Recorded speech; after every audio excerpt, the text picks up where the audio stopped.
আজ আমি একদম হোটেলের মতো ফুলকো খাস্তা মোগলাই পরোটা তৈরি করে দেখাবো।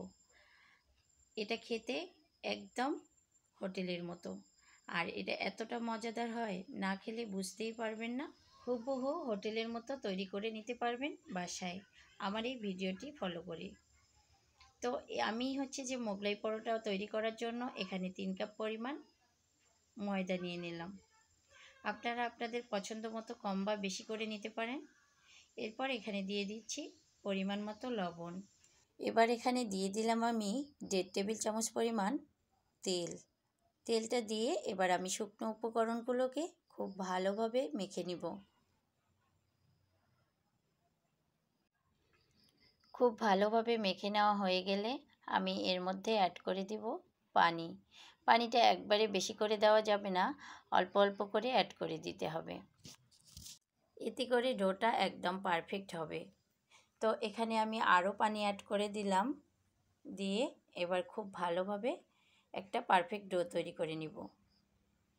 এখানে আমার 3 কাপ ময়দার জন্য 1 কাপ পানি লেগেছে।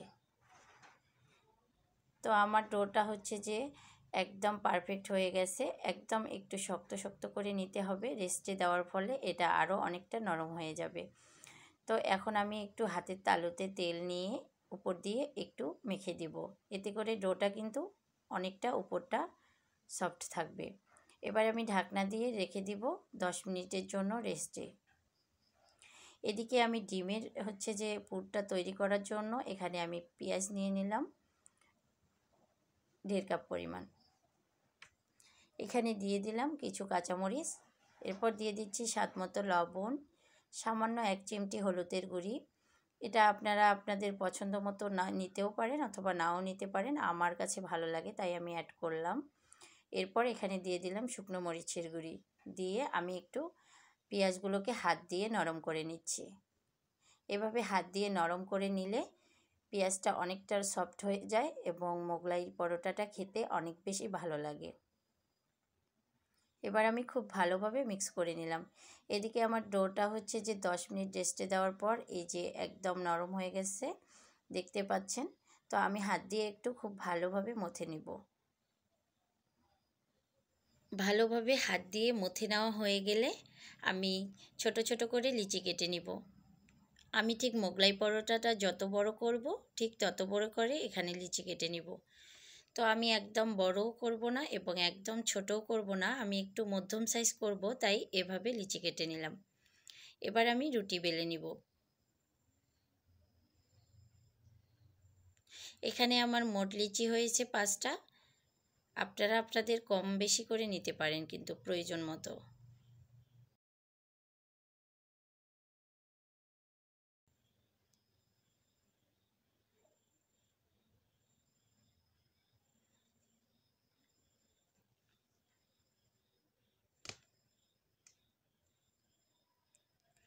রুটিটা আমার বেলে নেওয়া হয়ে গেলে আমি এর মধ্যে দিয়ে দেব ডিমের সেই মিশ্রণটি। ডিমের মিশ্রণটি আমি মাঝ বরাবর দিয়ে দিব। মিশ্রণটা আমার দেওয়া হয়ে গেলে আমি যে মোগলাই পরোটার শেপ দিয়ে দিব।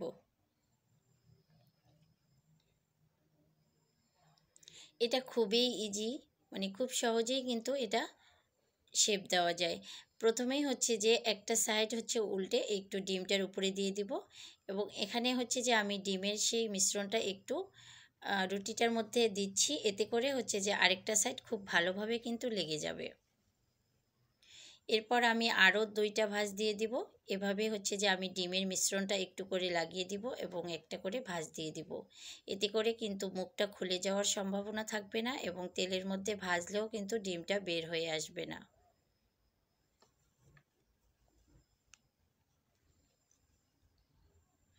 এই কাজটা অবশ্যই একটু সাবধানের সাথে করতে হবে, এতে করে কিন্তু মানে আপনার মোগলাই পরোটাটা কিন্তু একদম পারফেক্ট হবে। তো এই যে আমার খুব ভালোভাবে লেগে নেওয়া হয়ে গেল।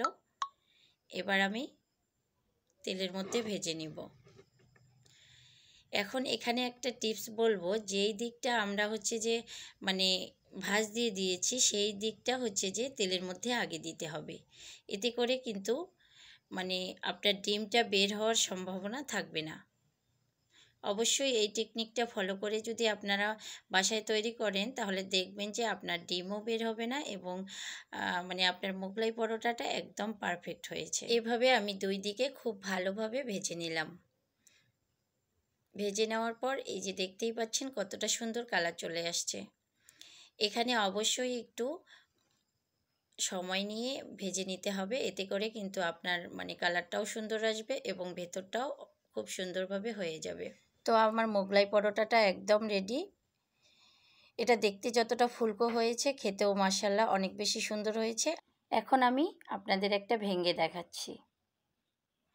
এটার ভিতরটা অনেকটা হচ্ছে যে সফট হয়েছে এবং ওপরটা অনেকটা ফুলকো হয়েছে, দেখে নিশ্চয়ই বুঝতে পারছেন। আমার ভিডিওটি যদি আপনাদের ভালো লেগে থাকে তাহলে অবশ্যই একটা লাইক করে দিবেন।